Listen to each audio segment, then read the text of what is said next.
What's going on, guys? John Hasselbauer here, golf writer for thelines.com. It is Mexico Open week. We are here at From the Tips to go over all the need-to-know stats, important research, trends from 1 year, if we can call that a trend, and just all the inside scoop we need to know about Mexico Open. It is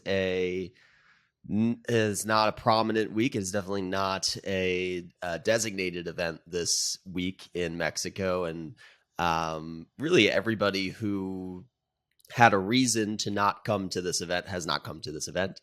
It is tucked in a weird part of the schedule where we're really just sitting on the East Coast, kind of not venturing west of Texas and just staying in that southeast part of the United States. We went from Augusta to Hilton Head, to Louisiana, and then we have Wells Fargo in Charlotte, or in the Carolinas again after this week. So kind of out of place to put an event in Mexico on the west coast of Mexico in Puerto Vallarta. If we were still doing Mayakoba, that would make significantly more sense geographically in the schedule. But I digress. We are going basically south of LA. Or south of, maybe Scottsdale might be the closest point of a PGA Tour stop to where Puerto Vallarta is. But nonetheless, we have a field. I'm not going to say it's a great field, but it is a field of PGA Tour golfers. And it'll be a very interesting dynamic week with the Titan of Jon Rahm coming off of his Masters win, a PGA Tour season in 2023 with 4 wins already between the Century, the Amex, obviously the Masters. Which one am I blanking on? Genesis. That's it. Okay, so he's got a good mix this year of like birdie fest wins, weak field. What are you doing there at the Amex sort of wins, and then the big boy tournaments, the 2 designated wins between the Masters and the Genesis. So Jon Rahm has kind of proven that he doesn't really care if he's in sort of like a hit and giggle. He's still going to show up and try to win that tournament. He's been like very active in the media about, I'm obsessed with golf and I'm not just going to show up to appear. If I show up, I'm going to try to win. It's exactly what he did at this event last year in 2022 when we had the first ever Mexico Open at Vidanta. Jon Rahm was like questionably there. I think the narrative was that he was desperate to win a tournament. He was like not qualified to get in the Century Tournament of Champions at that time, which was crazy. He had not won since the US Open in June the year prior. So he was going on an 11-month winless drought. Very different circumstances that year versus this year where he's scorched earth #1 in the world. Last year, he won this event at 5-1.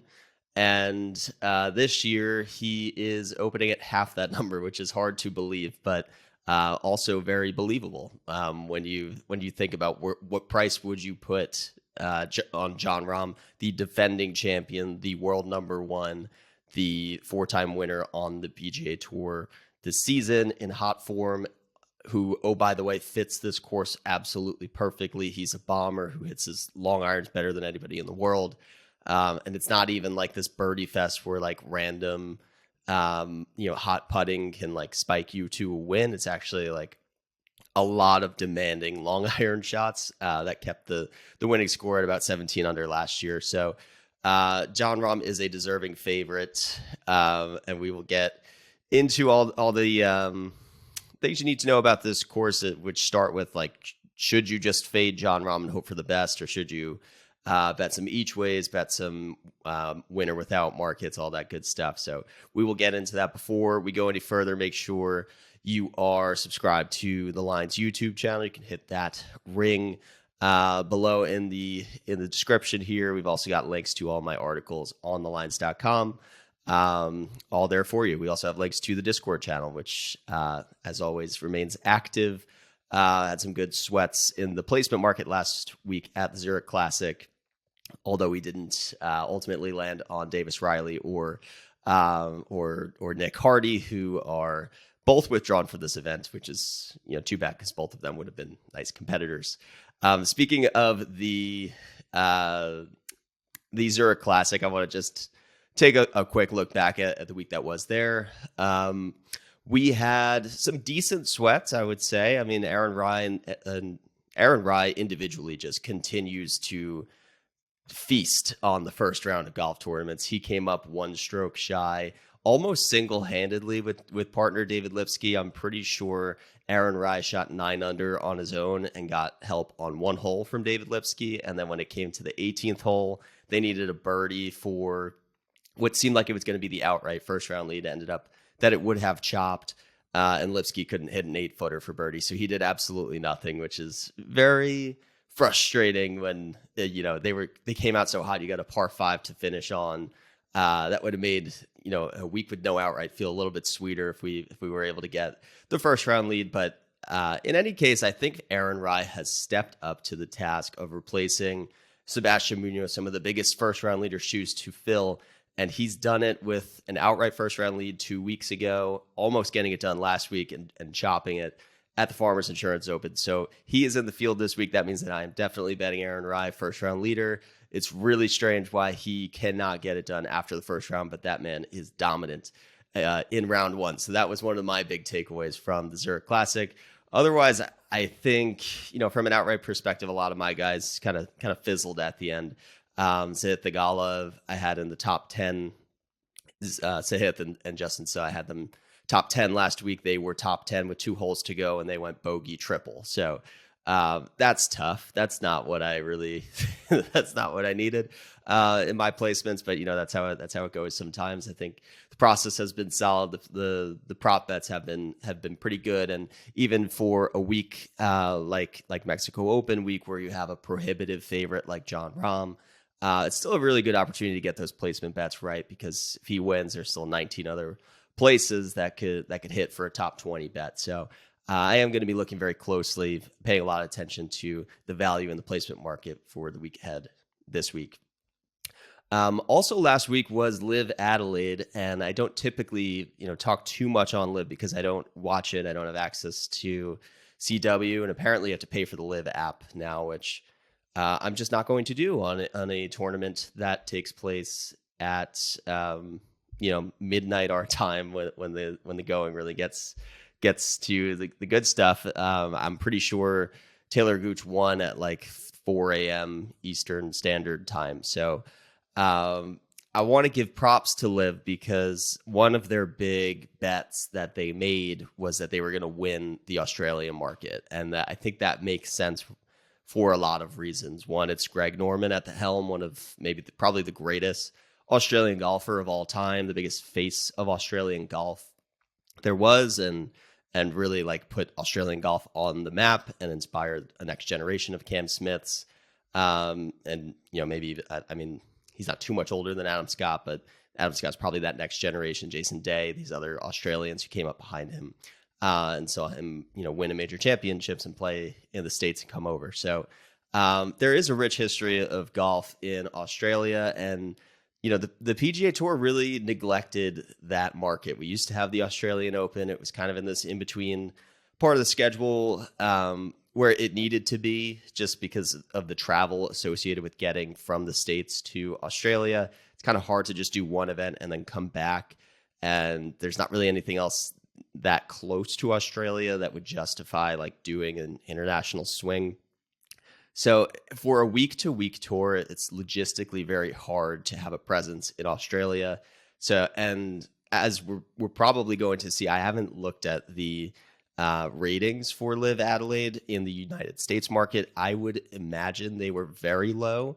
And just, using the Olympics as an example, whenever the Olympics are played in that sort of Asian time zone, the United States ratings are very poor, because you're either watching on tape delay or you have to watch at 1, 2, 3 a.m. live to see the competition. So obviously, we're talking about global sport, global competition. Everything doesn't just begin and end in the United States, but the United States is a big market driver. It's a big revenue driver. And it's an important core. And I think that's why when Liv talks about being the face of global golf and growing the global footprint, you still look at their events and half of them are still in the United States because they understand from a business standpoint, you need that United States core. And so from that perspective, I wasn't surprised to see the ovation that Liv got in Australia. That is the bet that Cam Smith took when he went over there, that I could play golf in Australia. I could play in front of my home crowd. I would have their support. Mark Leishman is there as well. Jed Morgan apparently is popular in Australia. I don't really know who he is, but they have a bunch of Australian players over there, even Danny Lee, New Zealand, who are joining Liv so that they can play closer to home. It makes sense. If I was in their shoes and I had an opportunity to go to the other side of the world where I'm from, base up over there, even like stay a couple extra weeks after the tournament is over before my next event. It is very appealing from the player standpoint. It's just from a fan standpoint, I would have loved to have watched that in prime time. It did look like it was, a great atmosphere, even if the stakes of the event were questionable and the actual layout of that course was like under 7,000 yards in a pure birdie fest. The atmosphere was still, fun to watch. It's too bad that the American market essentially just like can't watch an Australian based event live. So we just got like the highlights on Twitter. I think that'll be interesting going forward, like the business of it. What did that move the needle? Are they going to get more sponsorships from clips of this that a giant market in the United States was not able to really watch live? And I'm not really sure where their next event takes them to, but it is interesting. I think you could say that they're gaining some momentum, Liv, between how the players played in the Masters and at Live Adelaide. But I think the ratings are really going to tell the story. Are people tuning in more to watch this? If they are, it's going to be easier for them to get corporate sponsorships. If they're not, it's going to be hard to get their proper ROI on this multi-billion-dollar investment with Taylor Gooch and Charles Howell III leading your tour leaderboards. So that's my piece on Liv. But now I think it's time that we get back into Mexico Open. I will share my screen here to show the Mexico Open tournament preview. This is linked in the description of this video. You can also find it on thelines.com.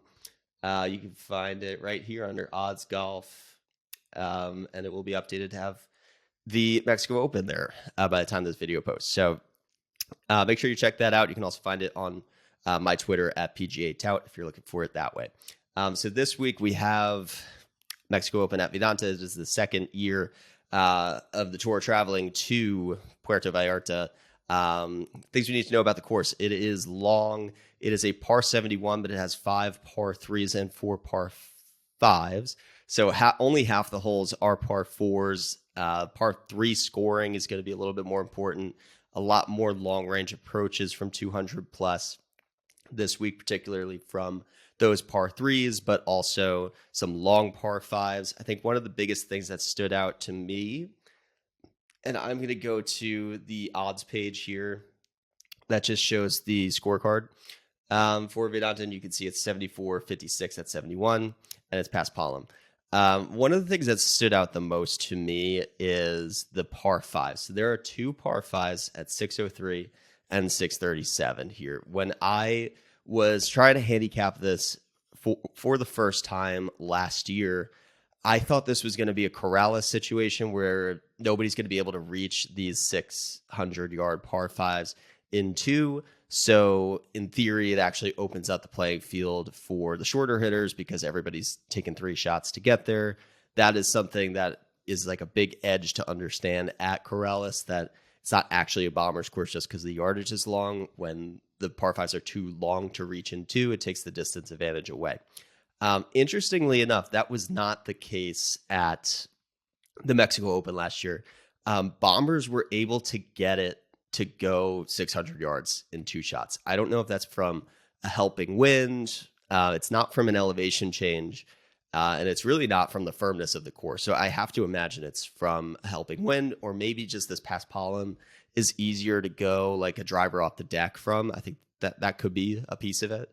We actually saw a little driver off the deck at the Zurich Classic last week, which is sort of like a softer turf. So I think there might be something to that, and why players are able to hit it, 320 on their drive and 300 on their second shot, because they're just hitting driver off the deck. But I actually think that then becomes a significant advantage for the longer hitters.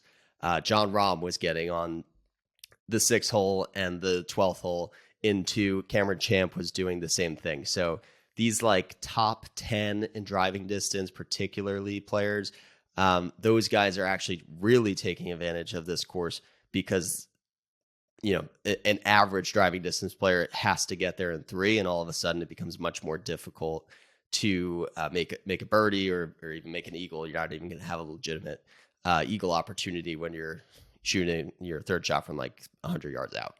So I found that to be very interesting, and the data would support that there is just a ton of approach shots left from 200 plus out. That is mainly from those 4 par 5s, but you can also see a lot of the par 3s are pretty long. We've got, if we go through it, it's 208, 174, 170, 195, and 226. So everything's over 170.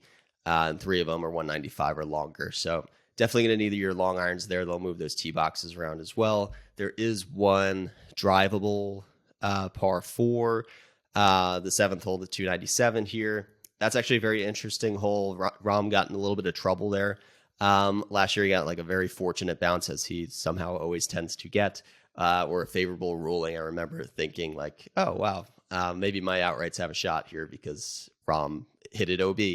And he didn't. He got free relief or something, and he made it like an easy birdie on a terrible shot. So, regardless, I like a course that has like an interesting drivable par 4 that's not an auto par or an auto bogey, auto birdie. So that'll be fun to watch. I thought overall, after watching last year, this is a good course. It's a fun track to like navigate. I didn't think the crowds were like that notable. Hopefully they get a better draw this year, because I had this feeling that it was just like a very empty atmosphere. So hopefully they get a better turnout in their second year here. Having Jon Rahm back should certainly help after he's won the Masters. Let's see, what else can we look at? If we go back to the odds page, the main tournament preview, I'm going to pull up the odds grid. And here we can look at what the field is looking like. We've talked a lot about Jon Rahm being the prohibitive favorite. Here you can see he is about plus 260 everywhere you look. That is insane. We haven't seen that in an individual stroke play event really since probably the Tiger Woods prime era. It's the result of a really weak field, the world number 1 coming in with very little opposition otherwise at the top, to an event that he has won before that suits him perfectly in excellent immediate form. You can't really get much shorter than this. The only way you could is really if Tony Finau wasn't here, because when we look down the list of world golf rankings, you've got Jon Rahm number 1, you've got Tony Finau, I believe he's in the top 15, definitely in the top 20, and you have nobody else in the top 65 world golf rankings. So it is pretty bleak at the top. And because of that, Tony Finau is a player that I loved. And I actually thought I was going to have an opportunity to bet him if he got to like 10-1. Unfortunately, it probably wasn't realistic for him to get to 10 in a field that really has only 2 like prolific players in it. So he's sitting here around 8-1. I'm not really going to be able to bet that. But Tony Finau is a player that I bet last year, probably around 20-1 at that time. He led the field from tee to green. He gained like 15 strokes tee to green. It's his second best tee to green performance of his entire career. And of course, he had a horrible putting week. He had like historically like the 2 worst individual rounds of putting of his entire career for Thursday and Friday. Basically made the cut on the number and then went absolutely scorched earth on the weekend. Climbed all the way up the leaderboard, almost backdoored it, lost by 1 stroke to Rahm. But he's really interesting. Somebody I'll probably play a lot of in DFS. I think he's going to go overlooked because you're either going to pay up for Rahm or go sort of balanced in your DFS construction. But I love Tony Finau this week. He's in far better form now than he was last year. The putter really woke up on the weekend for him, so the putting stats are not going to look great from last year, but he actually turned it around pretty quickly. And it's a perfect course fit on just, past Pollen, where he's won before at the Puerto Rico Open. Wide open course. He can really let loose and bomb it here, lean on his long iron. So really good fit for Tony. Unfortunately, with the price and the lack of depth in this field, it's hard for me to get too much exposure besides DFS, but I do think he's going to have a good week. And then you can see it's just so unusual in the PGA Tour to have this much of a discrepancy, but you go Rahm to Finau is about 3x or 4x the odds, and then Finau to the next closest, and Wyndham Clark is more than 2x the odds. So Wyndham Clark, he's been about 20 to 1 all week. Now he's kind of catching some steam. He's down to 19.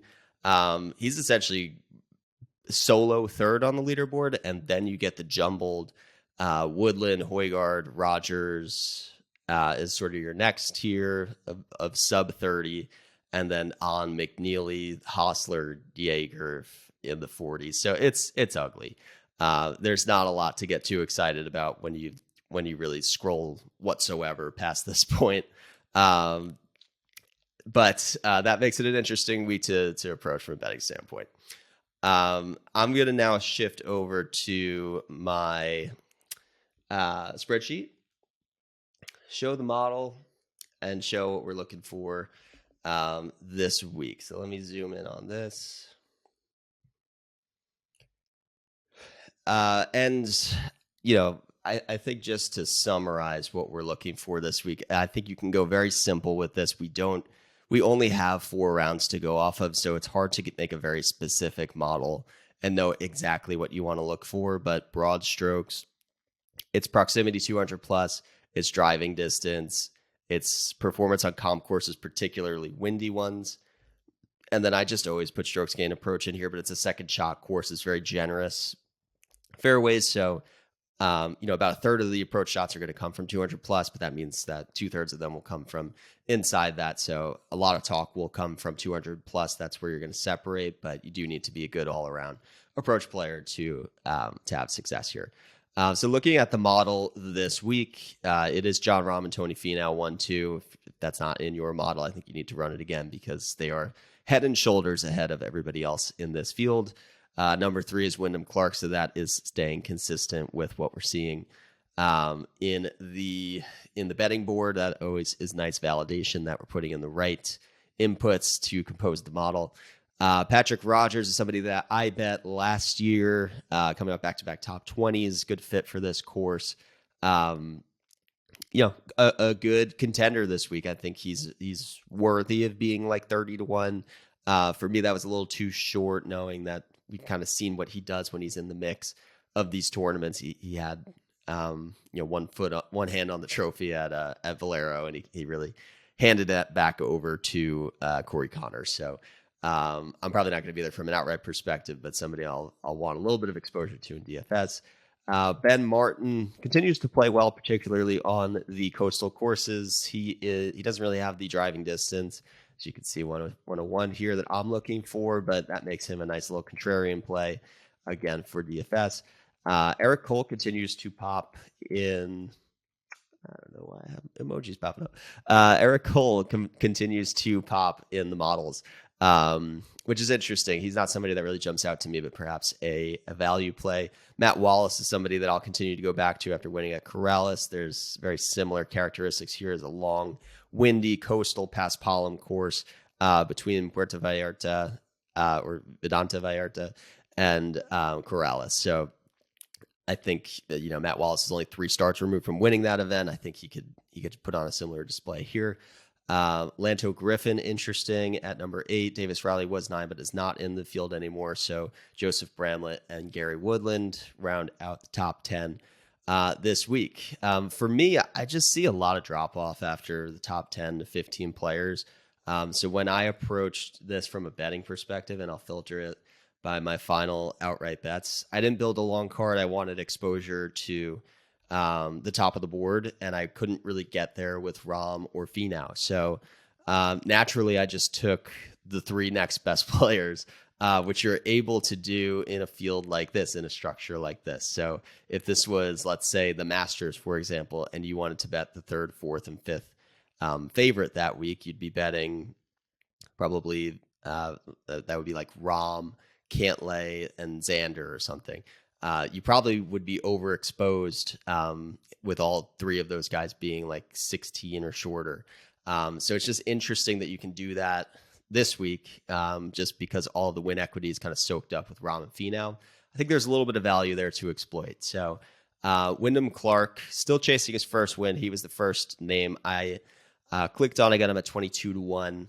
And you can see the approach numbers is really what's flipped around this year. So although he doesn't really strike you as the type of name that should be commanding a number that short, he's a different player this year. He's now an elite approach player. We're looking at the last 36 rounds, but if you look even longer than that, it's really been this whole season. He's flipped a switch on approach, and it's nice to see still like 34th in proximity 200 plus. So it's not like he's strictly leaning on the wedges. He's also well-rounded in hitting the long irons well too. And he's 11th in driving distance, which is going to be huge. We know he's a bomber. He can stack up birdies. He is a very capable putter. 43rd. That's not anything to complain about in a field like this. So I like Wyndham Clark this week. Can he go toe to toe with Jon Rahm? I would worry a little bit about that, but he's finished top 6 in 3 of his last 4 starts. So I think he's tasting contention. He's feeling contention a lot in the last month, and that should prepare him to close the door eventually. The next person on the odds board I bet was Gary Woodland. He was my spotlight feature this week. I got him at 30-1. I think you could still find 28s. Just a good fit. Bombers course, proximity 200 plus. He's number 1 in the field. He's number 2 in ball striking, and he's top 10 in driving distance. So all the things that you want to see from a player at Vidanta Vallarta. And it's really just the putting for him. Obviously, he's near last in putting. But we're going to pass pollen greens. People have been able to figure it out. There's no grain on them. Just a very smooth roll where it's really just the wind that's affecting the breaks. So that might be the change of pace that he needs. He did just gain, I want to say like 3 strokes putting at the RBC Heritage in his last start. So maybe he figured something out there. If he did, we know the ball striking is going to keep him in contention. And then Nikolai Højgaard is consensus 5th favorite this week after Rahm, Finau, Clark, and Woodland. So I got 3 of the 5 consensus favorites on my betting card. I'm happy about that. Højgaard is somebody who's not going to pop in a model because a lot of his results are coming from the European Tour, or they're coming on these sort of no shot length events like a Corrales, where he finished runner-up to Matt Wallace. So he's somebody who plays well in these sort of like windy conditions. He's a bomber. You can see he's 4th in driving distance here. He's 15th in comp course history. For a player like him who's not going to have a full PGA Tour season of starts, I'm not going to really look too much farther than comp courses and distance for a player of his caliber. And it looks like he's a bad putter. He's actually putted very well on the European Tour and on sort of like resort courses. So I think he's somebody who I'm just going to continue to go back to. I bet him at the Zurich Classic last week. It seemed like from the strokes gained numbers, we were able to see that his partner kind of did not carry the same weight that he did. So I think the form is in a perfectly fine place. And if he repeats what he did at Corrales, he's going to put himself in contention to win this event, I think at least. Next, we have Matt Wallace, who, speaking of Corrales, was the winner there. He had a top 7 at the Valspar the week before that. I think just in general, his game is more tailored to a wide open Bombers course than it is a positional course. He missed the cut at the RBC Heritage, did not look great there. And at the Zurich Classic, he was kind of mediocre, had more of like a friend from the European Tour be his partner rather than like a legitimate, a competitor along his side. So my expectations were low for him last week. He actually ranks out number 7 in my model. And I'm surprised to see that the comp course history is, numbers are this low at 64 because he did just win at Corrales. So that's a pretty important piece for me as I look through, the players I think are going to suit this course the best. And then finally, we have Charlie Hoffman, who I did bet at the Zurich Classic last week. He was partnered with Nick Watney. They had a nice little T19, which cashed us a little bit of money in the placement market. They were one of the longest groups on the board, but they have a great course history at Zurich Classic. So, happy with how he looked last week. He had an ace. He really carried Nick Watney around a lot. So I think the ball striking numbers are back to what we want to see from Charlie Hoffman. He's 11th in this field in strokes gained ball striking. He's 6th in proximity 200 plus, and 12th in overall strokes gained approach. So the tee to green form is there. He's also 16th, as you can see, in strokes gained tee to green over the last 3 events. So I think he's trending. I think there's more to Charlie Hoffman than what the number is suggesting here. This time 2 years ago, he was inside the world top 60 of OWGR. So, he's like not that far away from a caliber of player where if he was that world ranking this week, he would be the third favorite in this field, right? So I don't think two years away is that far. And I think he can turn back the clock a little bit. It's really just going to come down to the putting, which, similar to Gary Woodland, we're going to pass ball him. So that should be reason for optimism. But okay, so that is my card this week. It's a short and sweet one of just 5 outright bets. I'm really not seeing a ton of upside in the very bottom of the board with outrights this week. It is a pretty thin field. So I really concentrated my exposure at the top of the board with guys I think have a little bit of win equity on a longer, windy course. That's just how I went about it. So hopefully you guys found this preview video helpful. It's an interesting week on the PGA Tour with a lot of unfamiliar faces and names, but I'll be hoping for somebody not named Jon Rahm or Tony Finau to win this week if that happens. And they just have like a sort of average showing and finish top 10, then I think we'll have a decent sweat with this group of 5 this week. So thank you again for listening, tuning in to this video. Best of luck with your Mexico Open bets.